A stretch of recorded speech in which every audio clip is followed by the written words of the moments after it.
naman dyan, pagdating nyo sa bahay, i-google nyo, search for your own self para ma-verify nyo kung totoo ba yung sinabi ko. Kasi baka mamaya may mga kaso pala sa NBI yan or Interpol.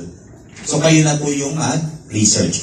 However, as far as our information is concerned, GFOC started in the Philippines 2015. We will be celebrating our 9th anniversary on August.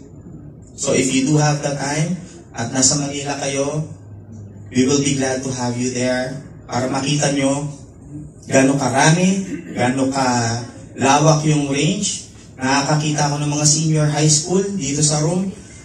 Pagdating nyo po sa Manila, marami kayong mga classmate doon, wag po kayong mag-alala. So definitely, this is something that can work for you. May mga nakikita rin akong bata at mukhang estudyante. Sana mag-estudyante nga.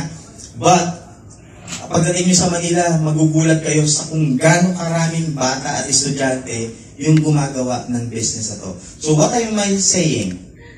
This business can be done by professionals, young at heart, young at age, bata matanda, may ngipin o wala, pwede nyo pong gawin yung business na to.